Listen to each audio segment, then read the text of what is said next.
Counting storms, judging success or failure, 100 years of one dream is so generous and determined to work hard to turn the tide, even if there is a lot of criticism coming from behind. Light life and death, heavy rise and fall, the sea, rain, day, and wind travel alone. Who doesn't want the Great Wall to never fall, and it's hard to imagine that the water will flow eastward and return to the sea. Keywords of the novel. Official Residence First Class No Pop-ups, Official Residence First Class Full Collection Download, Official Residence First Class Latest Chapter Reading. Chapter 1. One Dream for 500 Years, Part 1. You are listening at novelfull.audio. Chapter 1. One Dream for 500 Years, Part 1. The cool breeze is blowing, the night is hazy, and a light veil like mist envelopes the quiet county town. The hazy moonlight reflected on the clear river, and the water slowly flowed under the arch bridge. On the bank were 2 or 3 black-tiled buildings arranged in rows. On the water-stained walls, there are traces of blue-green moss, and some are covered with ivy vines, only revealing a row of windows on the side facing the river. It was already late at night, and apart from the sound of frogs in the river and the barking of dogs at the end of the alley, there was no more sound to be heard. Only a narrow window in the east emitted dim yellow lights, and there were faint voices coming from looking through the open window. One can only see tables, benches, and beds. A dark oil lamp is lit on the table, barely illuminating a space of 3 feet. A coarse porcelain bowl with 8 or 9 arhat beans was placed on the bench. A man in his 40s, dressed in a tattered robe with disheveled hair, squatted beside him, taking care of the small mud stove in front of him while talking to a teenage boy lying on the opposite bed. He spoke in Mandarin with a Wunong accent and said hoarsely, "Chao Sheng, please persevere a bit. When I cook the medicine for my father, you will recover after taking it." The young man on the bed let out a light sigh in his heart and muttered to himself, "This should be the 30th time he's been reciting, isn't it?" But knowing it was because of their own anxiety, they didn't blame him severely. Turning his head slightly, the young man saw the unfamiliar and friendly face filled with sweat and eagerness, and his heart suddenly felt warm. Knowing that he couldn't finish his work for a while, he slowly closed his eyes and recalled the incredible things that had happened in recent days. He was originally a young deputy director, in a stage of life's pride, but when he woke up, he was possessed by this dying young man. And when the young man's spirit was weak, he inexplicably merged with it, gaining the young man's consciousness and memory, and becoming this young man from 500 years ago. Is it Zhuang Zhou or butterfly? Is it the original me or the current silence? He was completely confused, seeming to be both yes and no, or rather a brand new silence. The thing was so absurd, yet it did happen, leaving him unable to face it for several days. But later on, he realized that he was an unmarried orphan, carefree, and not making a living. Moreover, using the original deputy department level and replacing this young body in his teens, it seems that he has still made a profit. Just a sudden surge of emotions belonging to that young man made him feel a bit uncomfortable. Survival of the fittest requires adaptation. Shenimo said to herself like this. Once I let go of my heart and accepted my new identity, some memories belonging to that young man flooded in. He knows his name is Shenimo, his nickname is Chao Sheng, and he is 13 years old. He was the only son of Shen He from Yongchangfang, Kuaiji County, Shaoxing Prefecture, during the Ming Dynasty. When it comes to Shen He comes from a side branch of the Shen family, a prominent family in Shaoxing. His family is relatively well off and he has been enlightened in ethnic studies since childhood. His knowledge is very good. At the age of 18, he successively passed the county examination, government examination, and hospital examination, becoming a granary student who receives monthly grain and rice. A granary student is a scholar, but a scholar may not necessarily be a granary student, because only a few people who passed the first class examination can receive state support. Being able to rely on this scholar who eats imperial food, Shen He has earned face for his parents. However, With the reversal of fortune and the manipulation of fate, Shen Xiangong failed 4 times in a row since his first participation in the autumn festival at the age of 19. This is a normal thing, because the Jiangsu and Zhejiang regions are a place where people and culture gather, and Shaoxing Prefecture has exhausted the cultural heritage of Jiangnan. In several counties such as Yuyao, Kuaiji, and Shanin, almost every child reads, and it can be said that there are hidden dragons and hidden tigers. Every year, a large number of excellent scholars are selected for the exam. Limited quotas and fierce competition. People like Shen Xiangong have long been promoted elsewhere, but in Shaoxing, they can only become the accompaniment of others year after year. Later, his parents passed away one after another, and he stayed filial for 5 years in a row. When he came out for the exam again, he was already in his 30s, and the best age for taking the exam had passed, but Shen Xiaocai has been studying for his entire life. What can he do without taking exams? He was not willing to fail, so he took 2 more exams, and the results were self-evident.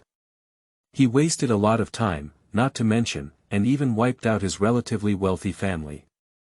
Life was extremely difficult, and after years of eating bran and vegetables, there was no trace of meat or fish. Last summer, Shen Xiaocai's wife suffered from heatstroke, and her weak body and bones suddenly collapsed. In order to treat his wife's illness, he even pawned the 3 deep houses he used to live in. As a result, he was bullied and hastily pushed down a house worth 100 taels to 40 taels. Shen Xiaocai was very angry and disrespectful of Zhou's borrowing of relatives and friends.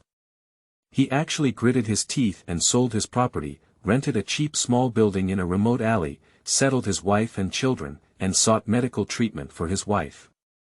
As a result, money was spent like water, and his mother's illness became more and more serious. He was bedridden in autumn, and finally died years ago. Shen He buried his wife with the remaining money, but found that he couldn't even afford to rent the cheapest small building, so the 2 of them had to settle down. Of course, this is Shen Xiangong's elegant statement, which actually means using bamboo and wood as the roof truss, covering and blocking it with grass tarpaulin, and building a grass house to the bottom. Although it's narrow and humid, there's finally a nest, isn't there? At this time, the only source of income for the family was the grain and rice provided by the county school, which was 6 bushels per month. In theory, it's okay to be frugal and barely make do, but half a big kid, I starve to death. Shen Emo is growing his body and has a larger appetite than his father. How can this little rice be enough? Shen Xiaocai had to go to the grain shop to exchange for the worst quality indica rice, so that he could get 9 dough. Shen Emo went to the countryside to dig some wild vegetables and catch some loaches, which was just enough to deal with their meals. As the saying goes, misfortune never comes singly, and it's not false at all. A few days ago, Shen Emo went to dig wild vegetables on the mountain and was unexpectedly bitten in the calf by a frightened venomous snake. When his companions brought him back, his face was already black with anger, and he seemed to be on the verge of death. What happened later, Shen Emo didn't know. When he woke up leisurely, he found himself in an attic. Although the roofs of the rafters were covered in spider webs and the air was still filled with a rotten and sour smell, it was much stronger than the windy, rainy, dark and damp grass shed. Looking at a spider struggling to spin silk, he was lost in thought and listened silently. Father said, all right, Chaoxing is taking medicine. He was then helped up. He leaned against the pillow, looking at the man he would call his father in the future. He had disheveled beard and hair, a pale face, wrinkles around the corners of his eyes, a slight bruise on the corners of his mouth, and fresh scars on his cheekbones. The robe on his body was also dirty and torn, as if he had fought someone before, and he didn't expect to lose. Seeing Shen Emo staring at him, Shen He's eyes were filled with excitement and joy. He exclaimed excitedly, "Thank you very much, Miss Yin. If she hadn't helped us, we would have been separated by yin and yang forever." As he spoke, his eyes turned red and tears streamed down his face. Seeing him crying, his silent nose also soured a bit. He wanted to speak to comfort him, but his throat seemed to be stuffed with a stopper, unable to say a word. Noticing the change in his expression, Shen he quickly wiped his tears and said, "What's wrong, are you feeling unwell?" Seeing Shen Imo looking at the medicine bowl, Shen he felt embarrassed and said, "I almost forgot." He picked up the bowl, scooped a spoonful of brown soup, blew a few times on his mouth, and then carefully placed it on his mouth. Shen Imo frowned and took a light sip, but it was not as bitter as she had imagined. Instead, it was a bit bitter with a hint of sweetness. Seeing his eyebrows ease, Shen he happily said, "You haven't been fond of taking medicine since you were young. I bought some apricot blossom honey to mix in, and the doctor said it will help you recover." He then served him and drank a bowl of medicine. Wipe Shen Mo's mouth with a towel, then lay him down again. Shen he breathed a sigh of accomplishment, as if he had accomplished something big. I stood up straight and placed the empty medicine bowl and broken bowl on the table. I sat down on the stool, exhausted and bent down, taking a deep breath. Shen Imo saw him fill a bowl with boiling water, picked up 3 green and yellow fava beans from the broken bowl, hesitated for a moment, then shook his hand and dropped 2 of them back into the bowl, leaving only 1 in his hand. Looking at the bean for a long time, Shen he closed his eyes and slowly fed it into his mouth, chewing it slowly. The movements were extremely gentle, as if he was savoring it endlessly, unable to extricate himself for a long time. For a long time, Shen Hetsai slowly opened his eyes and shook his head slightly to compose a poem, saying, "Chow Yi brought sprouted green beans, and with humility and prosperity, we enjoyed good soy sauce. At Dongguan, we invited good hands to cook, and when we ate it, it was sticky and soft in our mouths." Silent with a sweat on his face, he never knew that even eating a bean would bring such a great sense of happiness. Seeing his expression of disapproval, Shen he took a light sip and opened the waterway, saying, "Chow Sheng, you haven't tasted it. Bean meat is cooked but not rotten, soft but not rotten, chewed with a mouthful full of saliva, rich in fragrance, and salty yet fresh, with a slightly sweet aftertaste. If it can be accompanied by yellow wine, it may be something that even the landlord would come and taste. Has the land god ever eaten anything good?" Shen Imo rolled his eyes, but Shen he thought he was complaining about him eating alone. He quickly explained, "It's not because my father doesn't share it with you, but because the doctor has instructed you not to eat anything cold, hot, sour, or hard. It's better to wait until you recover." Shen Imo nodded weakly and saw Shen he eating 2 more at the same speed. He wiped his fingers on a cloth and drank a bowl of water. With a satisfied expression, he said, "After dinner, it's time for us to go to bed." Shen Mo's eyes widened, and Shen he said solemnly, "The sage said, there's nothing wrong with it. The first time you eat is called tasting, the second time is called enjoyment, and the third time is called satisfying hunger. Eating more is a waste of gluttony." He then squeezed his eyes at him and smiled, saying, "Go to sleep." He then turned off the oil lamp and lay down on the table to sleep.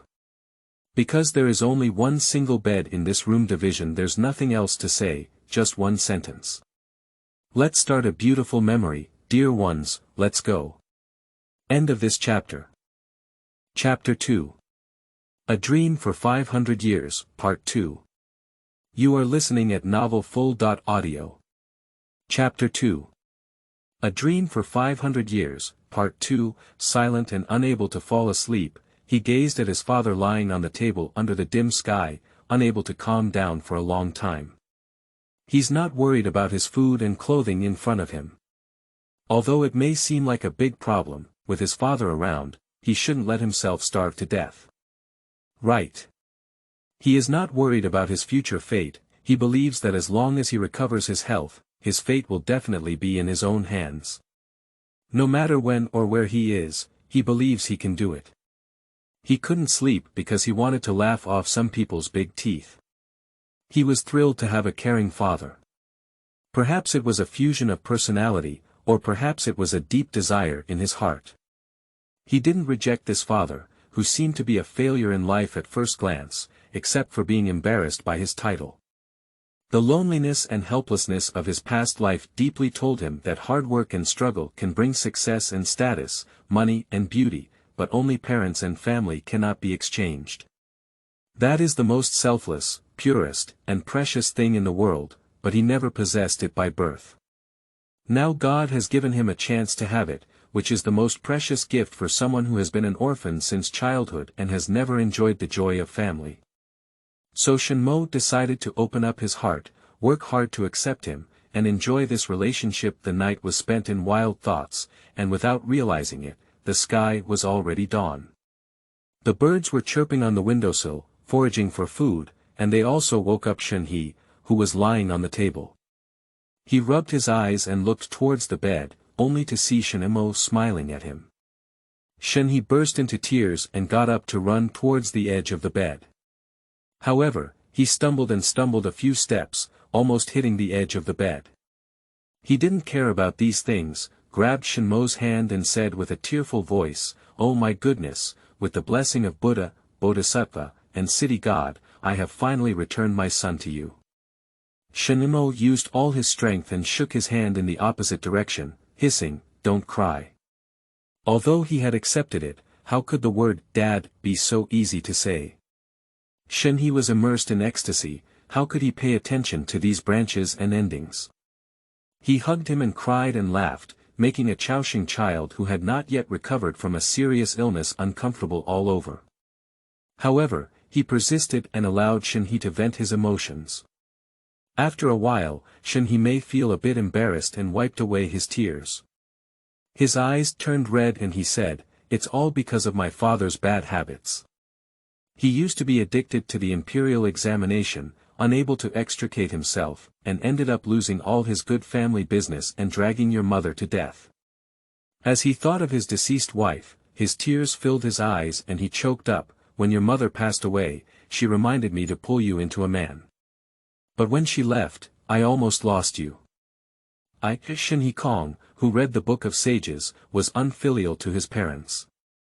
"I am ashamed of being a married woman and ashamed of being an only child. How else can I stand up in this world?" Shen's ability to speculate on the human heart has not disappeared with the transformation of his identity. He can feel that Shen is in a painful stage of self-doubt and self-reflection, either breaking through and then standing, or sinking. He originally intended to enlighten the old man by explaining life lessons such as 360 lines, every line produces the top scorer, and only stupid bears, no suffocating living people. But on second thought, as a son, it was obviously inappropriate to say these things, so he reluctantly stopped speaking. However, Shen felt that with his presence, the old man should be able to pick himself up again, so he tightly grasped his hand and silently gave him strength. It took Shen a while for his emotions to stabilize. He wiped away the tears from his face and sneered, "I haven't cried so much in this life." He lightly patted Shen's shoulder and his face became extremely complicated, saying, "After studying poetry and books for decades, I know that there is no use in this world as a scholar. From today on, I will find a way to make a living and support you well." With a grateful smile on his face, he thought for a moment before speaking up, "You don't have to force yourself. When the child's health improves, we'll have to worry about our livelihood." He grinned and said, "Maybe we can go to high school next time." Shen seemed to have never known him before, looking up and down at Shen, doting on him and rubbing his head. He smiled happily and said, "Oh my goodness, Chaoxing has benefited from misfortune this time. He has grown up to be sensible."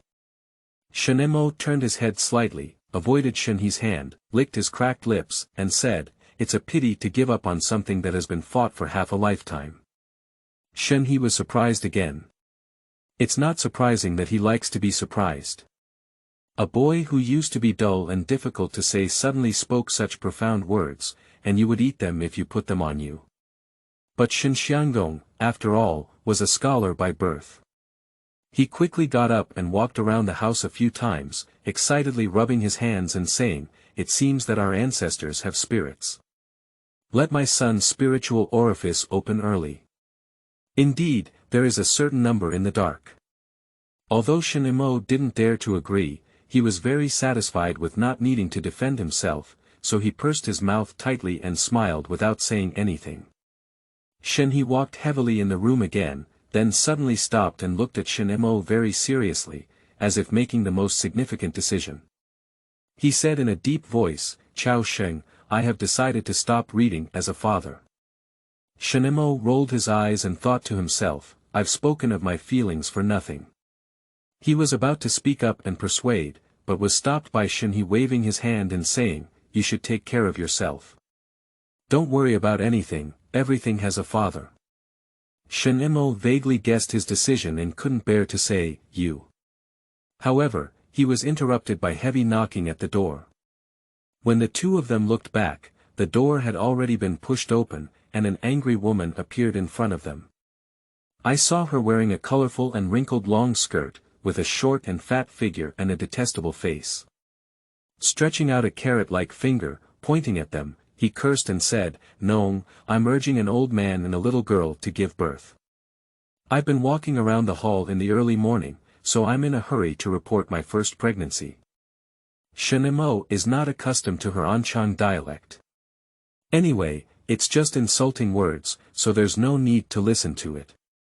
I wanted to drive that stinky woman out, but I didn't have any strength on me and couldn't sit up at all. I wanted to argue with that woman, but I almost couldn't understand what she was saying, so I had to squint my eyes and let the old man deal with her.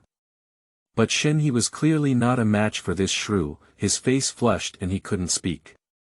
After being scolded harshly, he finally choked out a sentence and said, "Don't you let anyone walk in your own room." "What's going on?" "From my own room." The shrew spat excitedly, "Is this Nong's house? Is it still my attic last night, okay?" After that, there was a burst of extremely fast cursing, and Silence didn't understand a word. Shen He heard it clearly, which made his expression very ugly. I tried to refute her several times while she was breathing, but I never expected that her lung capacity was extremely amazing, and she kept chattering non-stop without any pause. Shen He had no choice but to remain silent and follow her scolding with a calm face. The shrew cursed for more than a quarter of an hour until the man called her home for dinner. Then, he spat out a mouthful of thick phlegm and said, "If you don't die for a day, just curse me for a day." After that, he shook his fat buttocks and struggled to go downstairs. Watching her stumble away, Shen He was sulking for a while. Suddenly hearing his stomach growl, he angrily said, "Wild and rude, it's simply incurable." This diluted his frustration and forced a smile at Shen Mo, saying, "Chao Sheng, are you starving?" Shen Mo shook her head and whispered, "Why is that woman so angry? I think she's deliberately picking trouble. Finding fault." "Indeed, that's right," Shen He said with a bitter smile. "This attic used to be her warehouse, but now it's taken over by us, and of course she's not happy. Are we staying at her house?" Shen Mo couldn't help but find a way out. In his impression, the old man was a bookworm who insisted on saving face. He would rather build a thatched hut than rely on others. How could he suddenly change his mind? "No," Shen He's expression darkened as he shook his head repeatedly. "This is the Shen family courtyard, where our own master arranged for us to stay. As for that shrew, like us, they all defected to our own family, just came to bully us first and then arrived." The more he said, the dimmer his expression became. Shen He didn't want to say these things again in front of his son, so he forced himself and said, "Don't bother with her, let's just think she was being bullied by a dog in the face of a tiger falling in the sun."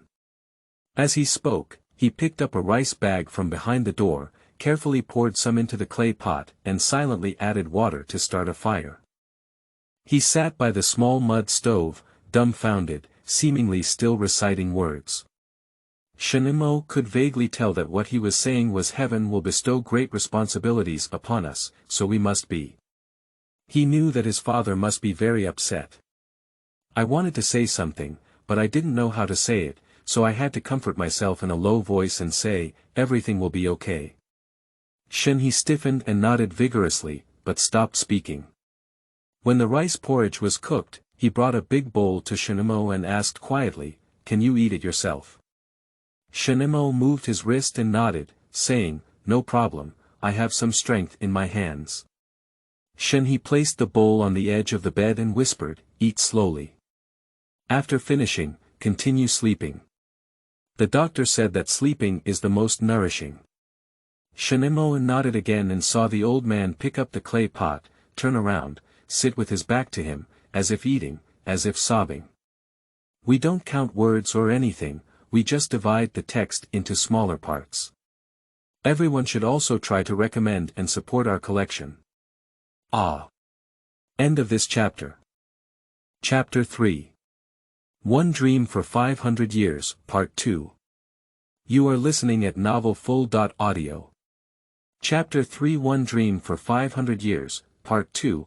After hastily having breakfast, Shen he first tidied up his belongings and then carried a tile basin under the bed, instructing him, if you want to help, go inside here. Dad, go out and take a look. He hurriedly covered the door and went downstairs, as if fleeing. As soon as he left, the small attic quieted down, but the noise outside gradually came in. Through the concealed window, Shenimo saw pure white clouds floating in the blue sky, with a pure color. This boy, who was accustomed to the gray sky, couldn't help but be confused. It took him a long time to come to his senses and raise his ears to listen to the movements outside the window. He heard the rumbling sound of boats passing through the water, the teasing sound of Wu Nong's soft language, and some children's playful laughter. After lying down for a while, I still can't sleep. Shenimo propped up his arms hard, wanting to sit and look outside, but his body seemed to have been filled with lead and fell back onto the hard bedboard, causing him to hiss and gasp for air in pain. He is a stubborn person, and the harder he gets up, the more he tries repeatedly. In no time, he was sweating profusely and lying straight on the bed, panting heavily. At this moment, the door was rudely pushed open, and the chubby woman appeared in front of Shenimo again. There was also a skinny man carrying a large box, bowing his head and following behind her. The woman had already seen Shen he leave and walked in with a big face. She sat down on the bench without looking at Shenimo. She pointed at the man, put them in the corner, and bring up those baskets as well. The man looked at Shenimo, who was sweating profusely, and couldn't help but say, this young man is sick. Let's not disturb him. Let a little girl raise her to death. The chubby woman looked contemptuously at Shenimo and angrily said, we can't even put our feet in this house. Where can we put them here? Can it be placed on the ground floor? The man said cautiously. Let it go. The chubby woman angrily said, it's raining hard and dripping with water. What should I do if my household grows mushrooms? You poor guy, can you buy me a new one? She then shifted the blame onto the man, pointing her nose at him and cursing him for being poor and unproductive. Being with him would be a bad luck for 8 lifetimes. Not stealing from the man would be like smoking from his ancestors.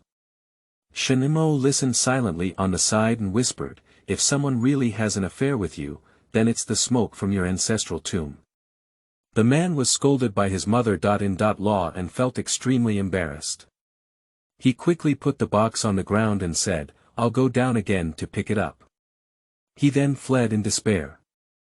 The chubby woman spat fiercely at his back, feeling unsatisfied and ready to play with the silent misfortune again.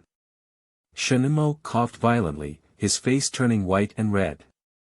Coupled with the sweat all over his head, it looked like he was seriously ill. Seeing him coughing incessantly, the woman tentatively asked, why is Nongsu suffering from Western diseases? Shenimo gasped and said, old, and then coughed again. What's wrong? Tuberculosis. Tuberculosis.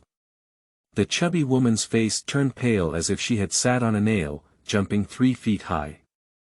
With a scream, he crawled out the door. When going out, I didn't pay attention and stumbled on the threshold. Suddenly, I fell out and happened to bump into the arms of a man carrying a package up in one hand. The two of them rolled down like balls, their bones rolling down. Shenimo could only hear a faint rumbling sound, followed by the woman's pig-like howling. You won't catch me. I can't catch it. The voice of the man Wei Chu Baba came from downstairs. After a while, the short-clothed man with a swollen face and bruised nose came back up again, afraid to look at Shenimo. He picked up his box and hurriedly left. Shenimo called him from behind and said, "Actually, cough, what I want to say is old." The man quickened his pace and disappeared without a trace in the blink of an eye, as if staying in this room for an extra moment would put his life in danger. "I'm not sick," Shenimo rolled his eyes and said, "Why don't you wait for me to finish speaking? It's really not difficult to deal with these foolish men and women." After secretly farting for a while, Shenimo felt a drowsiness and closed his eyes, falling asleep soundly. After sleeping in a daze for a while, Shenimo was awakened by the sound of going upstairs. He didn't open his eyes and coughed in frustration, "I really have tuberculosis. Can you rest assured now?" But hearing a string of pleasant laughter like silver bells shook people's spirits. Shenimo opened his left eye and saw a fair-skinned, smiling little woman standing at the door, holding a food box in one hand and covering her mouth with a coquettish smile in the other. This girl has a petite figure, and she is only 13 or 14 years old.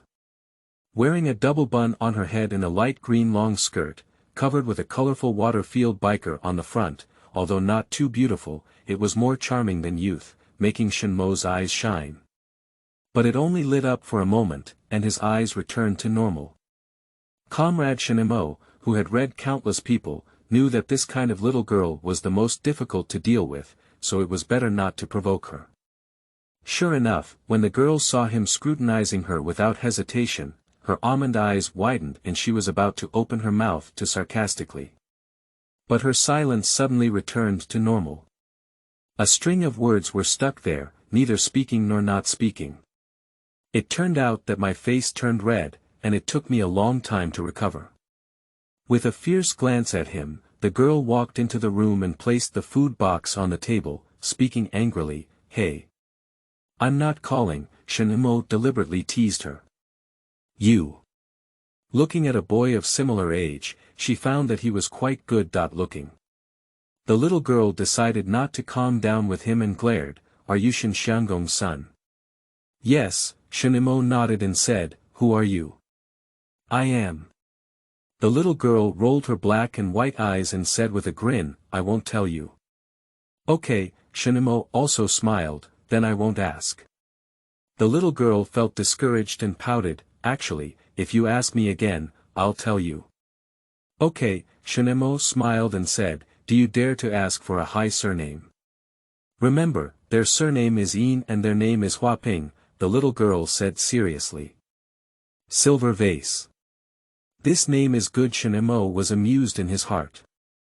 After a second thought, he suddenly understood and said solemnly, "I dare to ask this girl, what is her relationship with Miss Yin of the Yin family?"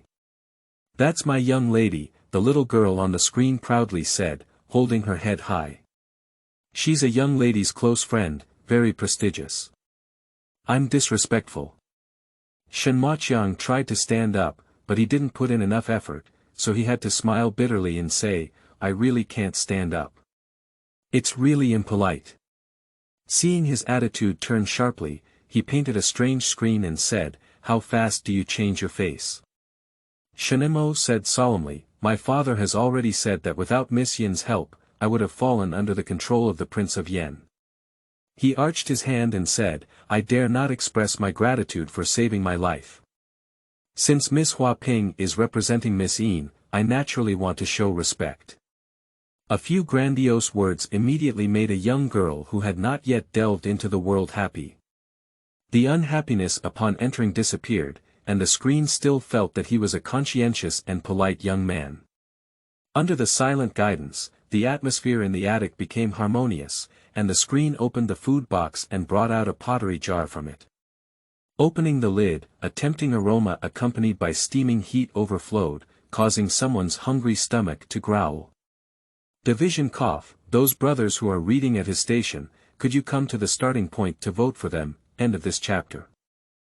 Chapter 4. Talent Making a Living, Part 1. You are listening at novelfull.audio. Chapter 4. Talent Making a Living, Part 1. This is the chicken soup that my young lady specially ordered the kitchen to stew, the screen said as she poured the soup into a delicate blue and white porcelain bowl, showing off as if offering a treasure. It contains ginseng, Angelica sinensis, astragalus, and more than 10 medicinal herbs, which are very nourishing. She also took out 2 bundles of medicine wrapped in oil paper and placed them on the side, saying, "These 2 are one for nourishing qi and blood, and the other for using as medicine. One for you to use, and the other for Shenxiang to share. Don't confuse them." Shenemo smiled slightly and said softly, "Painted screen girl, can I ask a question?" His tired smile, like fragile blue and white porcelain, made the painted screen girl's heart tremble and her cheeks blush. She gently placed the bowl and the mosquito hummed, "You ask, I can't tell you too private." "I won't be so abrupt," Shenemo said with a bitter smile. "What I want to ask is yesterday. After being bitten by a snake, I fainted. As for how my father met your young lady and how he came here, I don't know anything." He looked at her sincerely and said, "Can you tell me?" "Well," the screen said with a hint of disappointment, "all right." Then he placed a handkerchief on the bench and sat down opposite Shenemo, quietly recalling, "Yesterday at noon, someone accompanied the young lady to check the accounts at my Jiren hall. When I heard a noisy noise in the front hall, the young lady asked me to go ahead and check. I went ahead to ask, and only then did I know that Shen Xianggong rushed into my Jiren hall with you in his arms, begging the sitting doctor to save you. But the rule of Jiren hall is that patients come in and charge a consultation fee of 50 when first, and then the doctor will treat them." As she spoke, Huaping gave Shenemo a worried glance and indeed saw that his expression was not good. She whispered, "Miss, who only took over Jirentang last month, didn't know there were such rules at first, but now they have been asked to abolish them." Shenemo nodded and whispered, "Miss Yin is kind-hearted. That's right, my young lady is the best." Huaping smiled smugly and continued, "If Shen Xianggong can't afford it, the doctor won't treat you." When the 2 sides argued urgently, there was some pushing and arguing, which alarmed the young lady. Shenemo knew that things were not as simple as what was said on the screen. After all, the shop belonged to someone else's house, and he couldn't turn his arms or elbows outside, could he? "If you have reason but don't, you must speak for yourself." But he could almost conclude that the abrasions and bruises on his father's face were most likely caused by the beating of the assistant of the Lao Shitzi, Ji Ren Tang. It's not that he has a dark mind and speculates recklessly, but that he understands people's hearts too well. If both sides meet by chance, then Miss Yin will waive his medical fees and give him some free medication, which would be the most benevolent. There is really no need to send a personal maid to visit the next day. Boiling chicken soup and delivering medicine. Still dropping and taking medicine, not feeling guilty, what's the point? As soon as he thought of the old man whispering for himself, looking at the faces of some petty people, and even being injured, he felt blood rushing up his head and clenched his hands tightly. Fortunately, he has a mature mind and his emotions are not reflected in his face. In addition, this little girl and her young lady have shown kindness to him, so it is not appropriate for him to vent his anger on others. Taking a long sigh of relief, Shen Machao smiled nervously and said, "Let's continue with the story. You don't blame us, do you?" After all, the screen was still young, and the next sentence revealed its meaning. "How could that be?" Shenemo smiled gently and said, "The girl and the young lady are both my life-saving benefactors. I'm grateful before it's too late. How could they not distinguish between good and bad?" "That's good, that's good." The picture screen held her hands on her chest and said awkwardly, "My young lady said that no matter what, people belong to our family, and this matter must be taken care of to the end." If Shenemo were a naive person, she would not understand the meaning of this statement. Shenemo didn't want to talk about it anymore and frowned slightly, saying, "Didn't I get bitten by a snake? Why did I prescribe so many nourishing medicines?"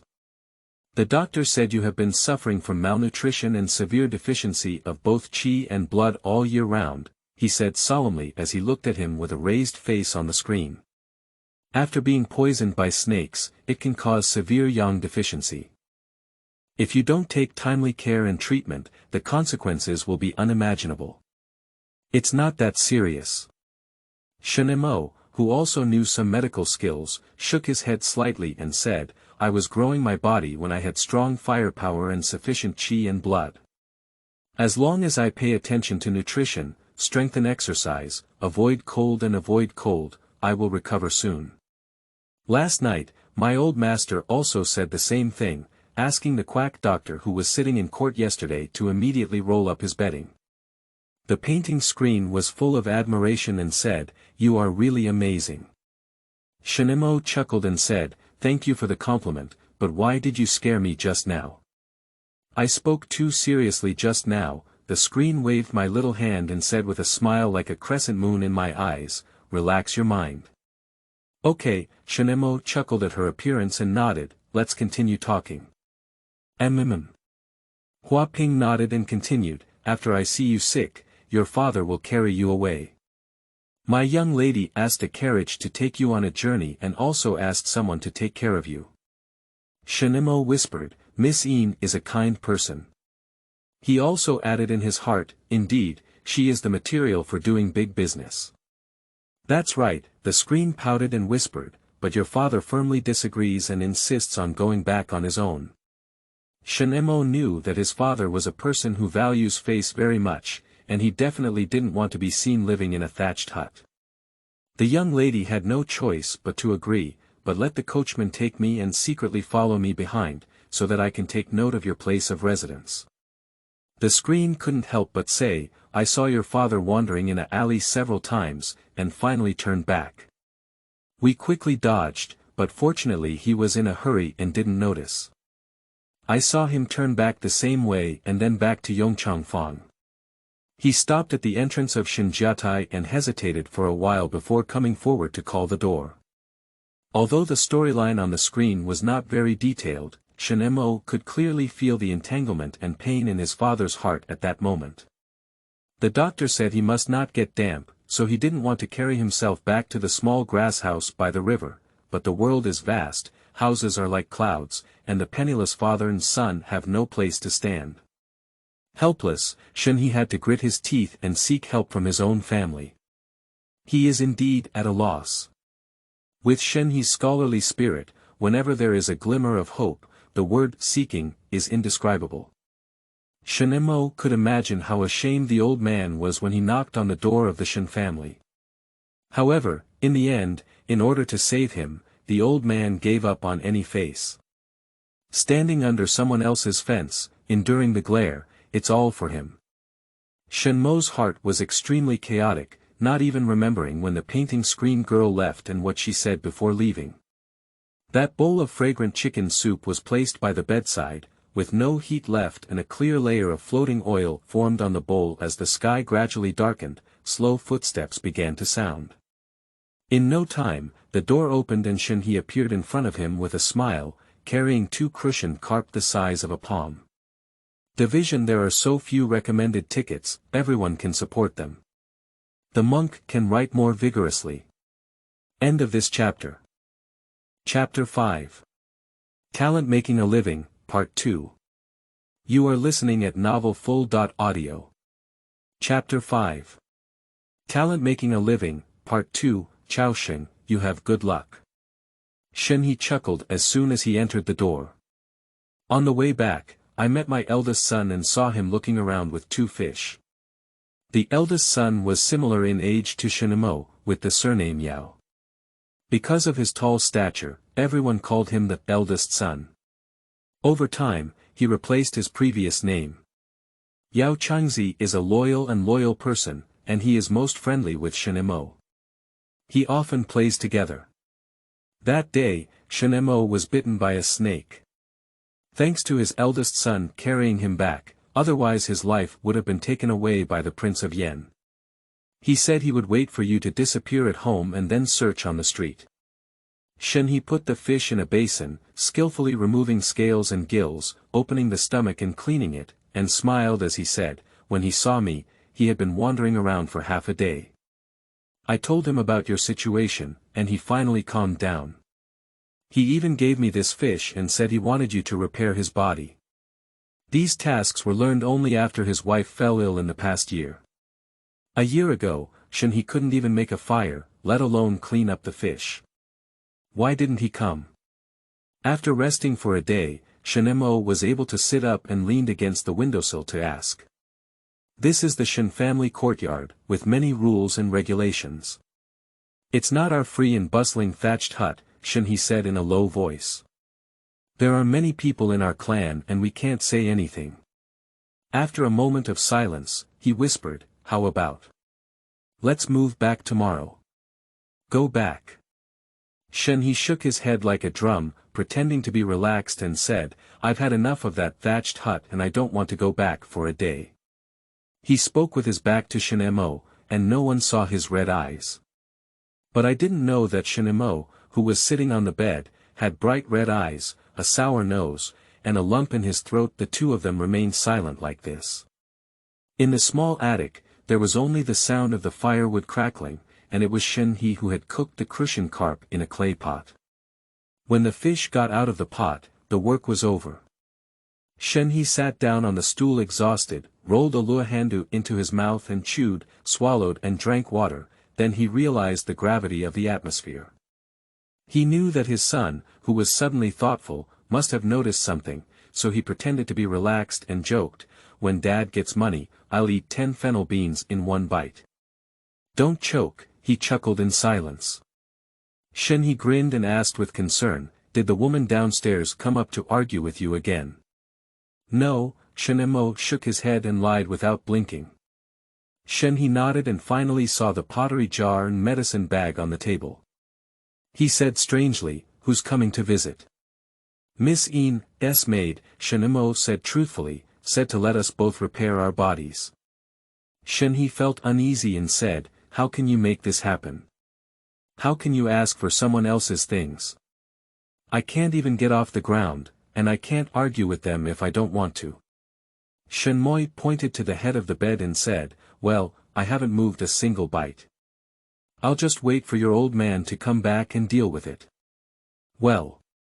Shen He said restlessly, yesterday I was asked to waive my medication fee, which is already unfair. Now that I want someone else's things, how can I repay this favor? I can't repay it. Slowly, that's it. Shen grinned and said, if you don't pay me back, I won't be able to exchange it for your grandson. Shen He rolled his eyes and said, that's not enough. He then accepted the gift as well. At this point, the crucian carp soup was stewed, and Shen He brought the clay pot directly to the head of the bed, making him gasp on his fingers. He placed the bedding behind Shen again, helped him sit up straight, prepared dishes for him, and then smiled and said, eat it while it's hot, the little crucian carp is a big help. Shen whispered, Dad, take a pair of bowls and chopsticks, let's eat together. No need, Shen He shook his head and smiled. Dad has eaten it outside and his stomach is bloating. Just drink some soup later. Shen didn't poke through it and pointed to the chicken soup in the jar, saying, it's hot, it spoils overnight. At this time, the weather was stuffy and humid, and these fresh and tender foods spoiled overnight, with only discarded portions. Don't worry, eat slowly, Shen He said with a loving smile. Eat more to get better quickly. After that, he poured the bowl of chicken soup back into the jar and put it on the stove to heat up. Shen stopped speaking and ate a fish, drank a bowl of soup, and patted his stomach, saying, I'm eating too much. Eat more. Shen He served him another bowl of chicken soup and said, get better quickly, don't let Dad worry too much.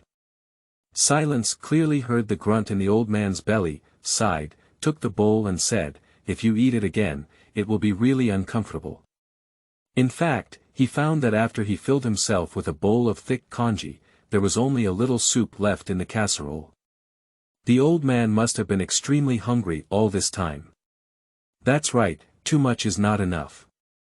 Shen He nodded and then regretfully said, having both chicken and fish is too luxurious. Shen smiled bitterly and said, tomorrow may not have a meal plan. Let's drink and get drunk today. Dusk. Shen He finally took a bowl of chicken soup and savored it. Dad has already decided what to do. He will buy you a chicken tomorrow. What are you doing? Shen Moxing asked enthusiastically. Right. Shen He said while drinking soup, I watched today. There are people who write letters, couplets and inscriptions for others in front of the Qinghuang temple. One day, they can earn at least 2 liang of silver a month. In addition to 6 buckets of grain every month, we can eat and drink enough. If we are tight, we can save 2 for you to study. Why not teach? Shen Machi said strangely, that income should be more stable. Hey, do you think I don't want to? Shen He sighed and said, I come from a scholar background, and the county government can't teach me. In the elementary school, I only give 1 or 2 silver coins per month, which is not cost-effective. According to the rules, once he starts to engage in other industries, his qualification as a grain farmer will be automatically cancelled, and the distribution of 6 bushels of grain per month will naturally stop. In the prosperous areas of Jiangsu and Zhejiang, 1 or 2 silver coins can buy 2 stones of rice, but Shen Xiucai can still get 6 dough without labor. That is to say, if he were to become a school teacher, he would only earn an extra 1 stone 4 of rice or 7 coins of silver per month. If one goes out to practice writing at a stall, the situation will greatly improve. Because according to an unwritten rule, highly mobile activities such as selling calligraphy and fortune-telling, or engaging in physical labor, are seen as temporary solutions to urgent needs and will not cancel grain production. The reason is simple, because people value the hardworking as valuable and the laboring as lowly, and go through the streets and alleys to tell fortune, making a living by setting up stalls and selling characters, although not considered physical labor, is ultimately a shameful act. If there is hope, no scholar will continue to engage in this lowly profession for a long time. In fact, there is another way of making a living, with a high income and decent reputation, which is to go out of town and become a master for high-ranking officials. You should know that the reputation of Shaoxing master, who is well versed in poetry, meticulous and capable, and skilled in managing documents, is well known both domestically and internationally. Especially for Shaoxing people like Shen He, who have a serious reputation, they are very popular everywhere. They earn 188 taels of silver a year, but they all do poorly. But for the sake of Shen Mo's studies, Shen He could only give up this best choice and resolutely decided to go on the street to sell characters. Division. It's okay for everyone to keep books. You can vote for recommendations first. The situation is too bleak. End of this chapter. Chapter 6. Talent Making a Living, Part 2. You are listening at novelfull.audio. Chapter 6. Talent Making a Living, Part 2. The next day, Shen He went back to the grass shed by the river, took out his brush, ink, paper and inkstone, carried a pair of broken tables and chairs, and went to Qinghuang Temple to practice. After all, he comes from a distinguished scholar background, with a slender and handsome physique. Whether he is literate or not, it can be seen that his handwriting is much more beautiful than those handwriting masters who make a living, which is also a misplaced advantage. In addition, he is not greedy for money. He writes even 100 won and books 10 won. If he really doesn't have money, he can provide some food and preserved meat. People are willing to take care of his business. Except for opening on the first day, starting from the next day, the daily revenue exceeded 100 won, and within a few days, the surrounding businesses were sold out. The feeling of poverty and sudden wealth made Shen He feel a bit dizzy. He actually bought a big fat chicken every day to help Shen Mo heal himself. Eating the delicious chicken soup, Shen Mo couldn't be happy and asked with concern, "How is the business of those colleagues from my father?" "How do I know?" Shen He clenched a chicken wing and bit it with a hint of gentleness, muttering, "But these days, more and more people are looking for me to write. They would rather wait for me to finish it the next day than look for anyone else. He couldn't hide his pride and said, Chao Sheng, you haven't seen the expressions of those colleagues. TSK. I guess they've eaten my heart. Shen Mo's eyebrows furrowed even tighter and he said softly, if we still need to leave some room for restraint, my father might take away his job when he first arrived. He might be hated by others. Dusk. Shen He stretched out his oily right hand, picked up his wine cup, and drank a cup of yellow wine with a creaking sound. Your father and I didn't steal anything. We eat based on our own abilities. What's so important to be careful of? As for no one looking for them, it's their poor abilities. Going back and practicing that handwriting well is the right thing to do. How can I blame them? Father is an honest gentleman, Shen Mo shook his head slowly and said, but the most difficult and cautious person to deal with in this world is the villain. Be careful how to handle it. It's a joke. Shen He drank another cup and said, are you pointing to them for any help? Of course it won't be of much help, Shen Mo whispered. It's just to guard against their bad things. Shen He is feeling proud, how can he listen to Shen Mo's harsh advice? He waved his hand and ended the conversation, saying, don't worry about these things. Your father and I, who are in our 30s and 40s, still use your 13 or 14-year-old child to teach us. Shen Mo could only silence. In the following days, Shen Mo stayed at home to recuperate peacefully, and Shen He bought chicken, duck, fish, and meat at home every day. Miss Yin's personal maid, Hua Ping, also came over from time to time to deliver some nourishing medicine. She would joke with him for a while before leaving, and before leaving, she would silently repeat the jokes and riddles she had told and guessed, saying that she wanted to go back and show off. The woman downstairs also remained motionless for a moment, enjoying delicious food and drinks without disturbance. Her silent body recovered quickly, and she could only walk under the wall in 6 or 7 days. It seemed that in 10.5 days, she would be able to bounce around again. After being able to walk on the ground, the first thing Shen Mo did was to walk to the door and look at the yard where she had lived for 7 or 8 days, what exactly it looked like. He lives in the northernmost attic, which is also the highest point of this large mansion. Leaning against the door, looking out, the entire courtyard was in full view. I saw this mansion sitting to the north and south, covering an extremely wide area, with several black tiled roofs, surprisingly reaching a depth of 5. From a distance, there are 2 5-zhang-high flags standing at the main entrance. Between the 2 flags is the central axis of the entire courtyard, and the buildings in the courtyard are completely symmetrical from south to north. The main hall is pressed on the central axis, with an ear room on the left and the same ear room on the right, connected and facing each other. It seems that the layout is no different from the familiar quadrangle courtyard, but the layout is more compact, and the courtyard space is much smaller. Although the building is exquisite and meticulous, it has a slightly cramped feeling, which is not as comfortable as the spacious northern courtyard. Shen Mo realized that it might be because there are more people and less land in Jiangnan, in order to save space. Although not as flat as the northern quadrangle courtyard, it is much higher in height. He saw that, except for the main hall and wing rooms of the second entrance, there were only 2 or 3 floors of buildings in the back courtyard. There are 4 symmetrical rooms on each side of the entrance, with an upper room on the front, a wing room on the east and west, and an inverted hall on the south, facing each other on all 4 sides, forming a mouth-like shape. In the center, there is a courtyard, forming small quadrangle courtyards. From the third entrance to the fifth entrance where Shen Mo is located, 6 independent yet interconnected courtyards are separated by a circular corridor. The houses are arranged in a disorderly and orderly manner, with adjacent courtyards, opposite entrances, and interconnected corridors, extending in all directions.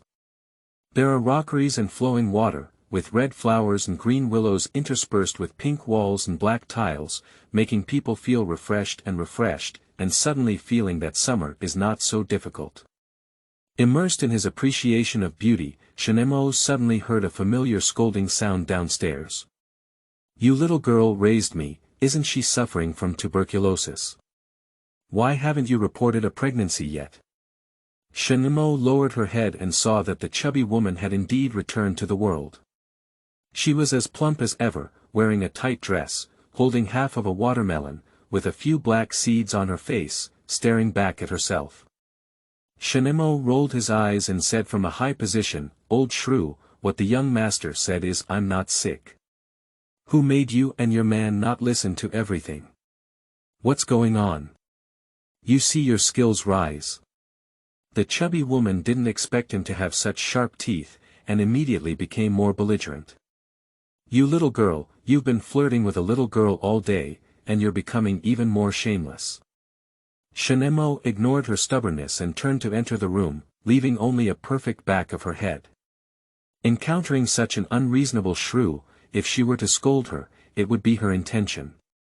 Not to mention winning or losing, it would be a great insult to first drag you into a team of despicable women and men.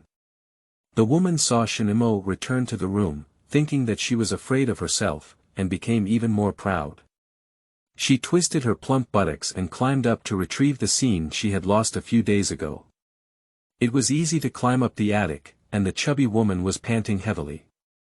She stood firm and pushed the open door, ready to enter. With a loud crash, a liquid with a strong odor fell from the sky, drenching her all over her head. Then, a clay pot fell and hit the fat woman's shoulder, shattering to pieces. The fat woman was stunned by fear. With a smack, the watermelon fell to the ground, but the chubby hand was still half raised, standing there in confusion for a long time. But Shen pinched his nose and said, "Ah, you've broken the earthenware pot that I inherited. Please compensate me. Please compensate me." The chubby woman only regained her senses when she smelled a strong foul smell. Her face immediately turned green and she became angry and embarrassed, saying, "Kid, wait for me." She turned around and went downstairs as if fleeing. Although she wanted to peel off the skin of the little girl, she couldn't help but brush off the filth on her body first. Division as per everyone's strong request. Let's send an extra chapter today, but the recommended ticket should also be strong. End of this chapter. Chapter 7. Shen Family Courtyard, Part 1. You are listening at novelfull.audio. Chapter 7 Shen Family Courtyard, Part 1. After a while, Shen heard a faint commotion coming from downstairs. It seemed that the old woman had asked her to go upstairs to seek revenge, but the old man refused. The old woman scolded him for being useless. She carried a rolling pin and stormed up the stairs. The woman saw that the door was still open, so she looked up through the crack and saw a basket sitting at the top of the door. She couldn't help but sneer and say, "I won't be fooled again." She tilted her head back, tiptoed up, and held her face stick in both hands, vigorously pounding it up, and sure enough, she dropped the top of the basket. "Huh, your skills are poor, you're just a little girl pulling mud." The chubby woman pushed open the door, raised her head and chest, and proudly walked over the threshold into the house. However, accidents were everywhere, and as soon as her right foot fell, she felt as if she was stepping on a mirror. Looking down, it turned out that she had stepped on a large piece of watermelon skin. With a sizzle sound, the chubby woman fell backwards on her back. Yudeo's misfortune never comes singly, and her calf stumbled against the threshold. With more force added, her downward force suddenly increased, like pushing a mountain of gold or pouring a jade pillar, and she fell out with a loud bang.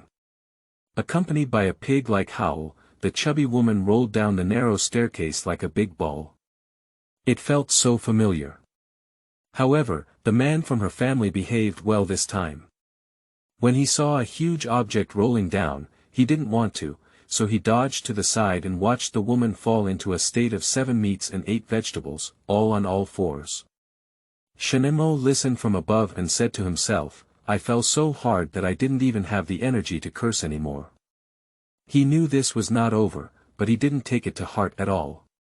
He quietly leaned by the window, watching the small bridge flowing water outside, the smooth bluestone streets, the weaving canopies sailing around, the men and women wearing long coats and short shirts working, chatting and laughing. Occasionally, some people looked up at the little brother looking through the window, emitting a burst of kind laughter. Everything is so fresh, everything is so familiar, without any sense of alienation, as if he belonged here from beginning to end. This is my life now. Shenmue said to himself, waving his hand and bidding farewell to the world in his dream. He guessed right, it's not dark yet, so trouble came. Shenmue was lost in thought at the time when he heard the noisy voices coming from the courtyard, followed by a thud of going upstairs. Shenmue had just sat up straight when he heard a loud bang. The door was kicked open, and a fat and big-eared man appeared in front of him.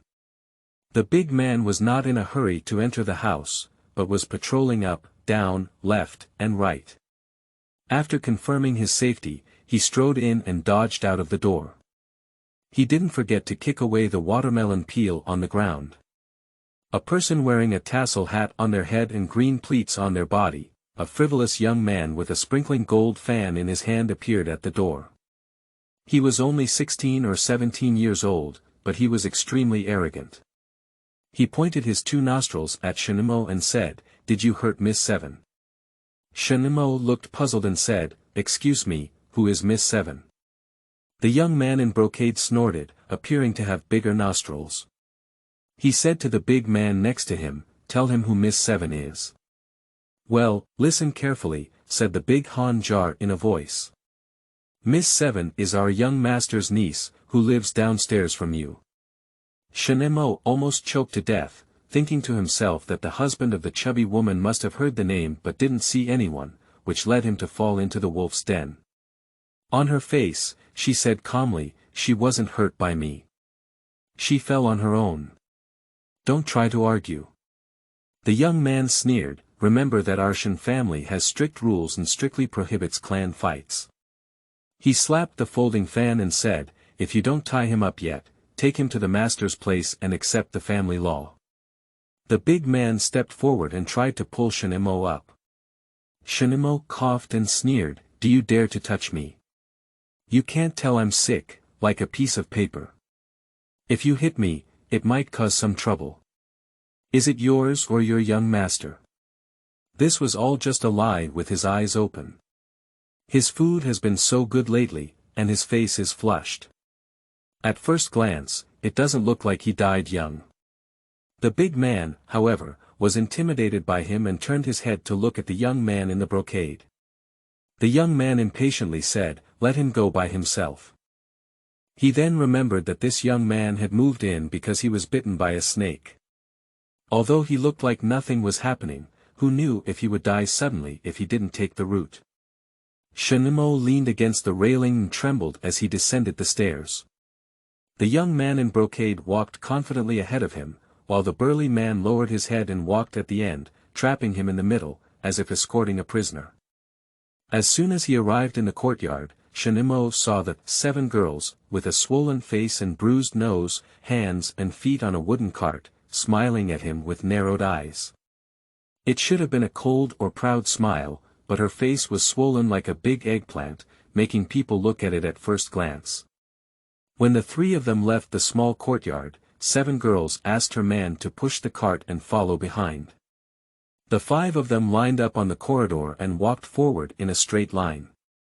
Shenmue looked back and forth, and suddenly remembered the children's songs he had sung when he was a child, which were so fitting. He opened his throat and started singing. Tang Monk was dressed in a green robe, followed by Sun Wukong. Sun Wukong ran fast, followed by Zhu Beiji. Zhu Beiji grew fat, followed by Sha Monk. Sha Monk pushed a cart, and there was an old witch sitting in the cart. The old witch was really bad, deceiving Tang Monk and Beiji.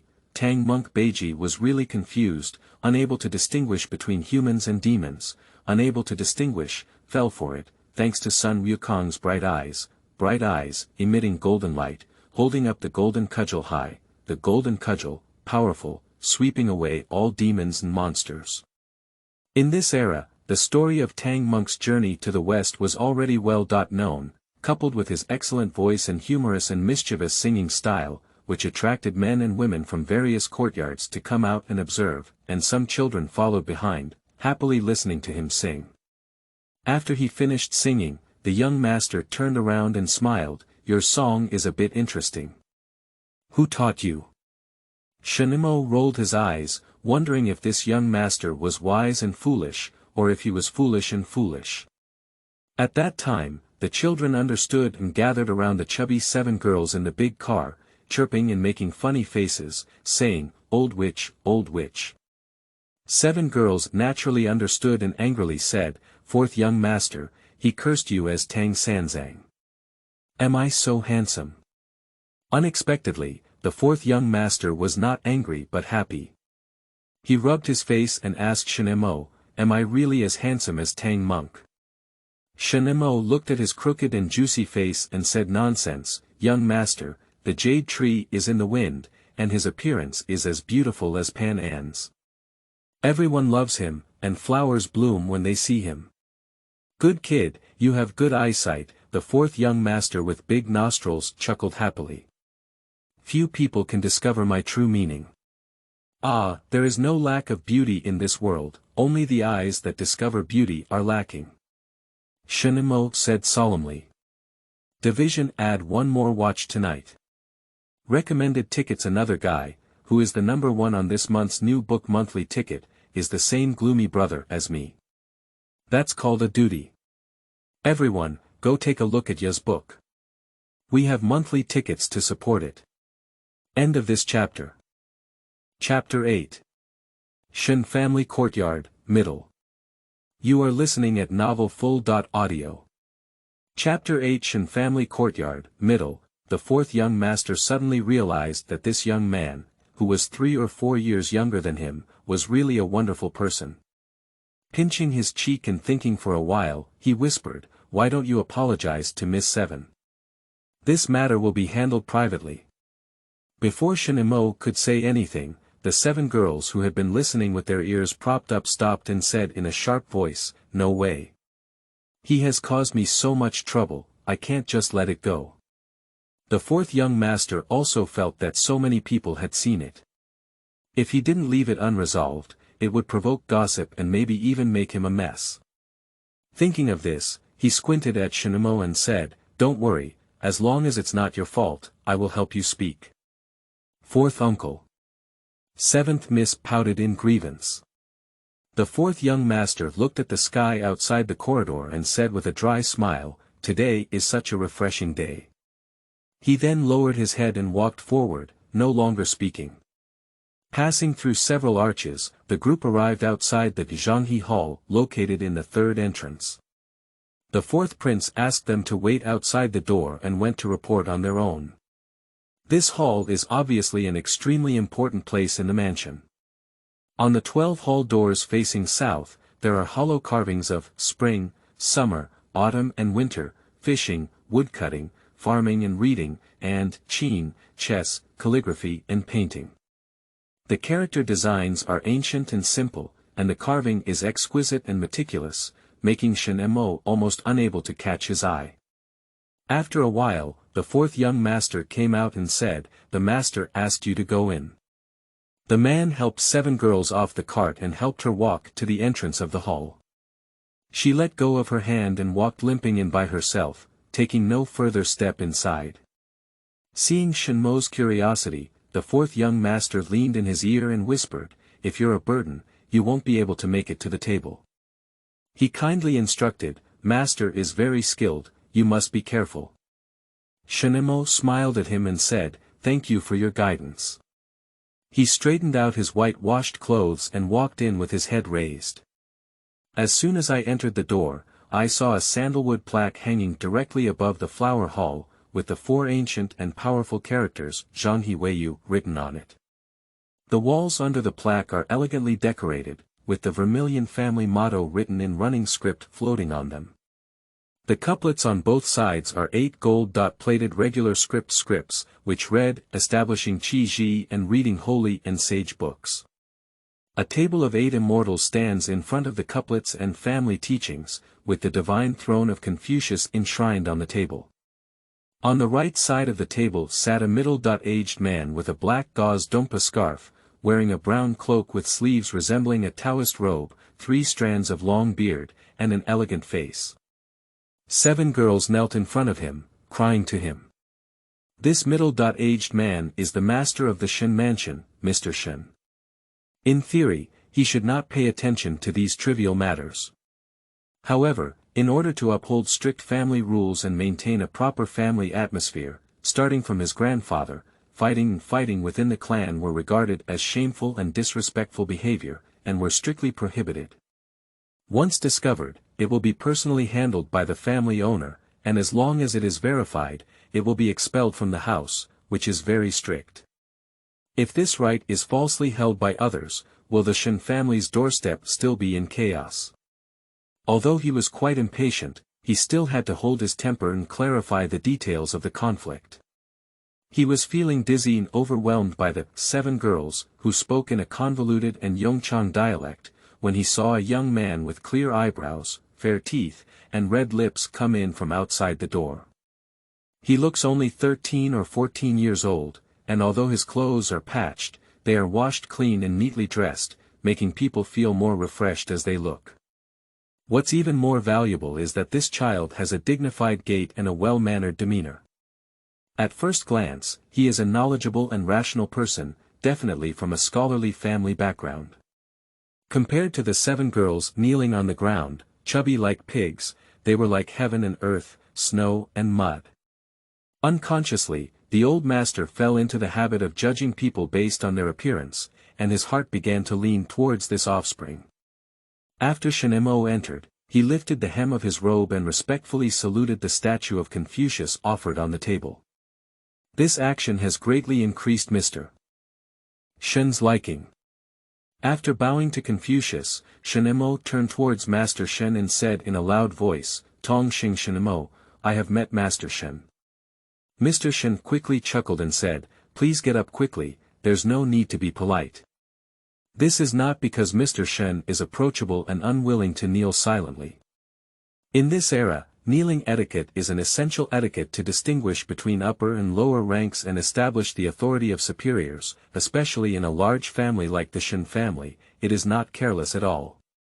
The reason why he is not worshipped by Shen is mainly due to the 2 words, Tong Sheng, in Shen's mouth. What is Tong Sheng?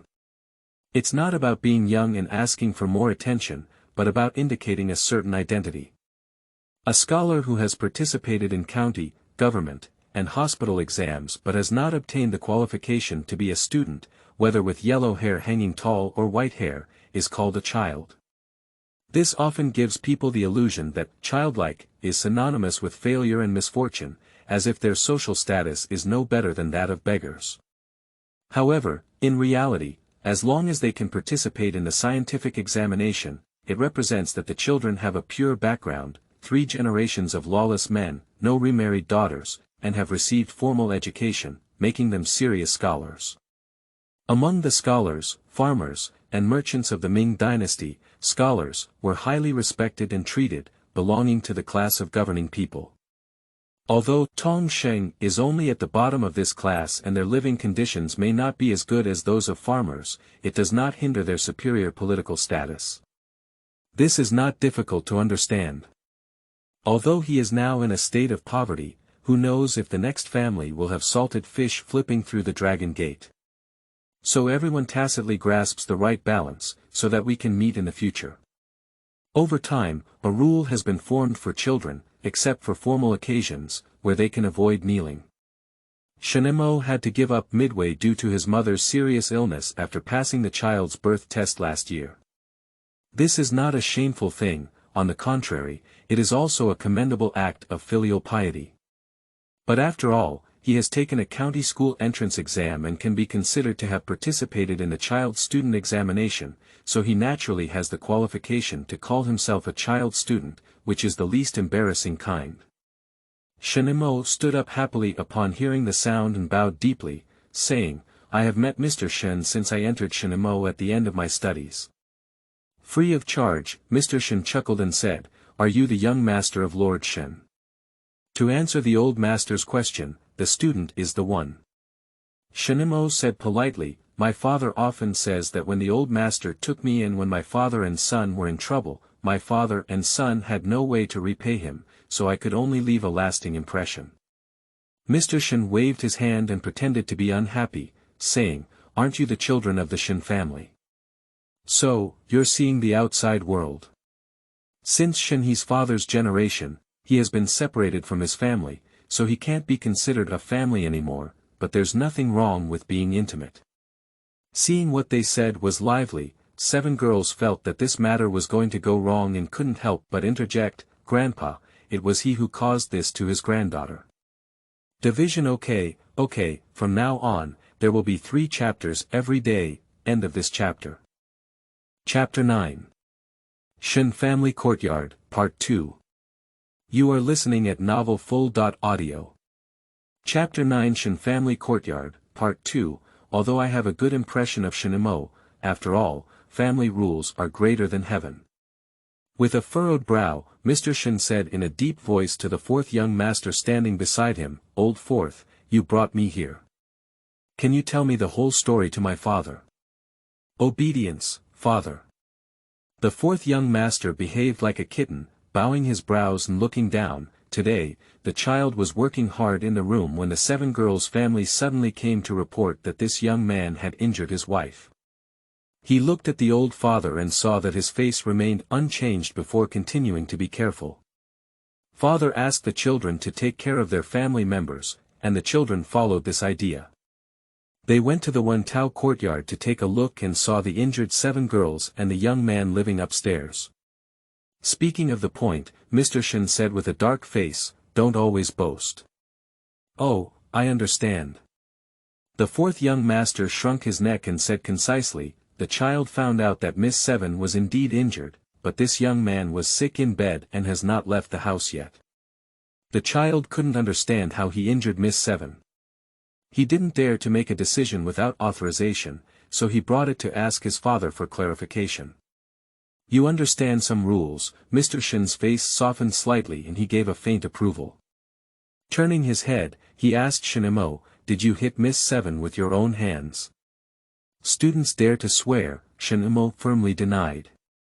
If I hurt Miss 7 with my own hands, I won't be able to win the imperial examination in my lifetime. This is definitely a heavy curse for scholars, but it was not his move. It doesn't matter how much he swore.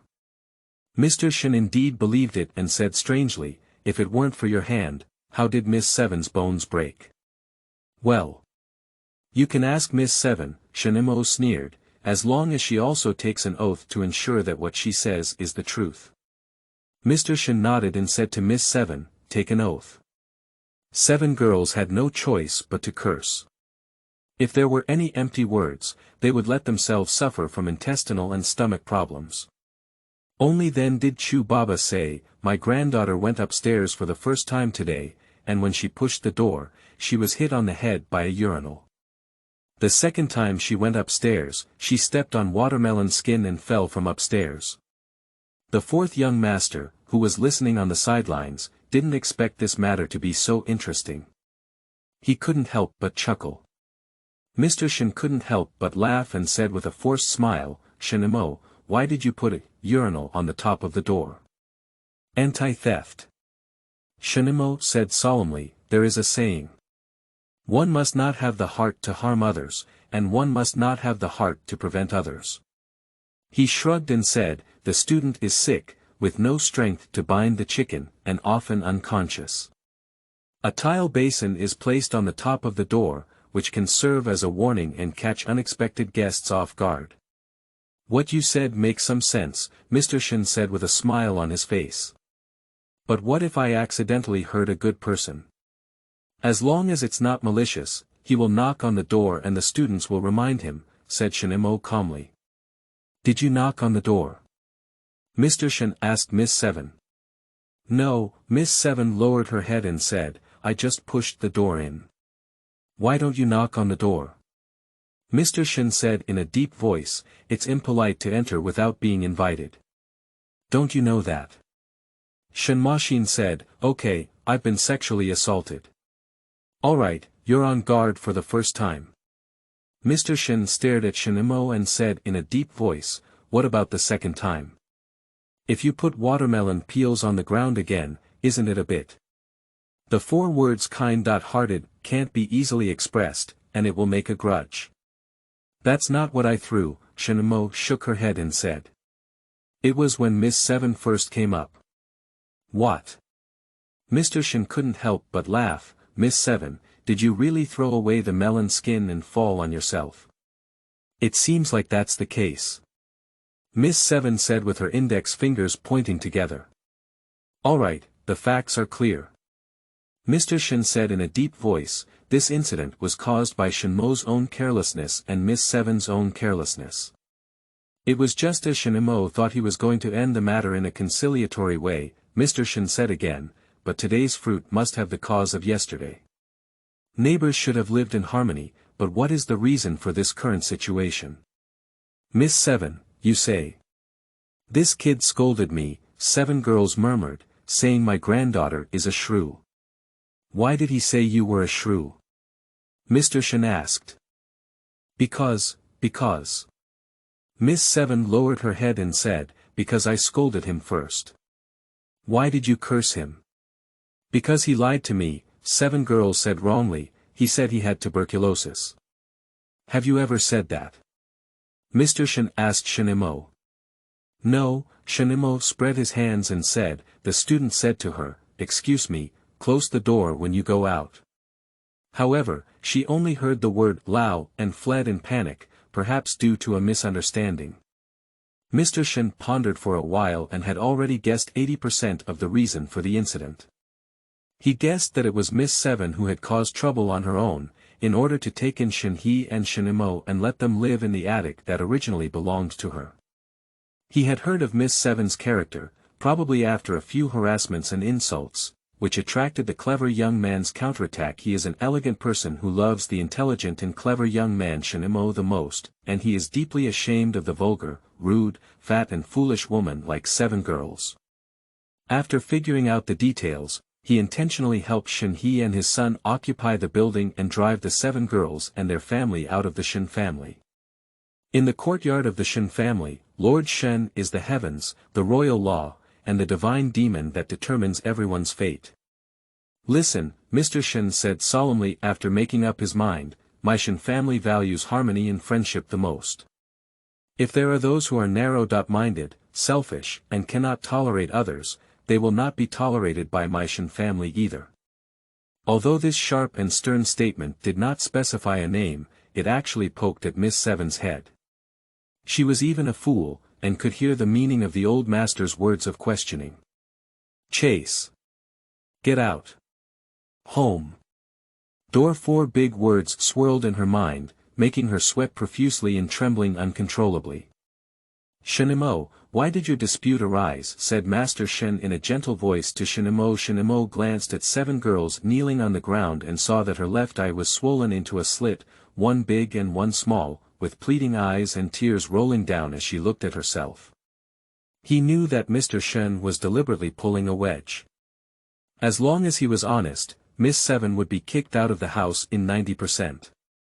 "If I leave the Shen family and have a thatched hut to live in, I estimate these 2 parents will only be homeless.